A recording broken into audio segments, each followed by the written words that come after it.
Hello everyone, this is Lucas, and today I am making a solar powered phone charger.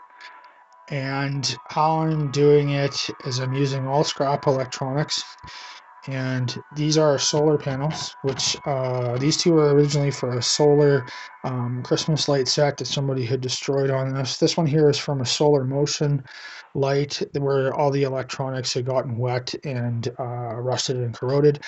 But what I've done is I've taken the bezel from the solar lights, which we're sitting in, heated them up with a heat gun.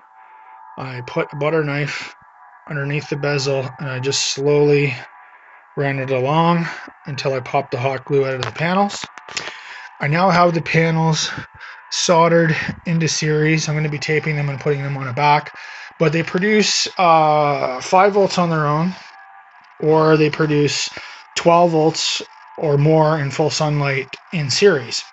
So I have them wired in series, and what I'm going to be doing is I'm going to be using them to charge this 12 volt 7 amp hour lead acid battery. I'm going to be making the panel, battery, and phone charging system completely different. On top of that, I also used a hot glue gun just to glue down the pads, the connection pads in the back of the panel, so that I didn't pull the wires free when I was soldering everything together. This is really delicate. You gotta be really careful. But yeah, so far I got them producing well over 12 volts in full sunshine. So the next step is I'm going to be adding a diode to the circuit, and I'm going to be mounting them onto a piece of HDF, thin piece I have here, just some scrap HDF, and then I'm going to be sealing them all in and everything else. And I'm going to be coming off of the panel I build with some spade connectors, some female ones, so that they'll go directly onto the battery after I incorporate the diode.